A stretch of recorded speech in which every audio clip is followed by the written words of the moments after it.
মম, এখন কি করছো তুমি? দই বড়া ভাজছি রে। হাই কপাল মম, এখন তো রেস্ট নাও মম। আরে ডালটা ভেজানো ছিল না, না করলে নষ্ট হয়ে যাবে, তাই ভাবলাম করে রাখি।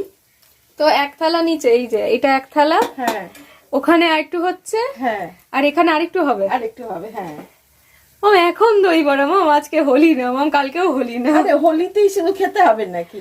আরে তুমি তুমি সারা দিন, বন্ধুরা সারা দিন মম কাজ করেছে, স্বাভাবিক ঘরের অনেক কাজ থাকে, প্লাস কুকিং করেছে, প্লাস আদার্স যা যা কাজ ছিল বাইরের সেগুলোও করেছে, তার সাথে মম এখন রাত্রে বেলা দই বড়া। মম তুমি গ্লুকন ডি খাও সকাল সকাল উঠে, এত এনার্জি।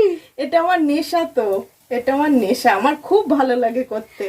ভালো লাগে বুঝলাম, একটু তো মানুষ রেস্ট নেয় না কি? এটাই রেস্ট আমার জন্য, জানিস তো। কিচ্ছু বলার নেই, সত্যি কিচ্ছু বলার নেই। যা খাওয়া তো যাবে, ভালোই লাগে দই বড়া খেতে, কিন্তু একটা মানুষের কতটা চাপ হয়ে যায়। না না, কোনো চাপ নেই, আমার একটুও চাপ লাগে না রে, আমার বরঞ্চ খুব ভালো লাগে।